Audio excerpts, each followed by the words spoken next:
Aujourd'hui, je vous montre 5 intelligences artificielles pour les étudiants et de surcroît gratuites.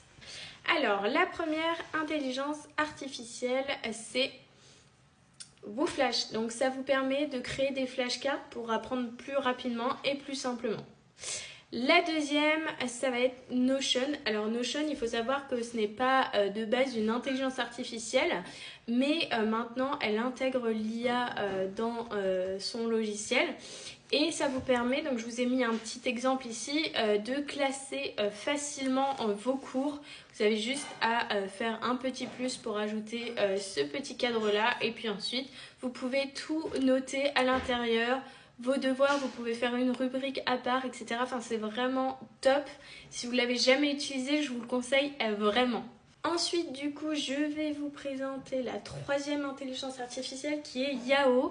Alors, vous allez voir, vous pouvez faire plein de choses. Je vous l'ai mis ici car elle peut vous aider dans la rédaction de dissertations, etc. Et vous pouvez même apprendre différentes langues, mais vous verrez, c'est vraiment très très simple d'utilisation. Vous avez juste à aller dans tout ce qui est étudiant. Ensuite, donc, vous avez Quizlet. Donc moi, je l'ai beaucoup utilisé. C'est pareil, ça vous permet de générer des flashcards. Vous pouvez importer directement vos cours via des fichiers. Mais je crois que ça, c'est qu'en payant via les fichiers. Sinon, il faut que vous notiez ce que vous souhaitez retenir. Et ensuite, donc Quizlet va vous créer soit des quiz, soit va vous faire des petits jeux. C'est vraiment très sympa pour l'apprentissage. Je vous le conseille vraiment. Et ensuite, vous avez bien évidemment Perplexity.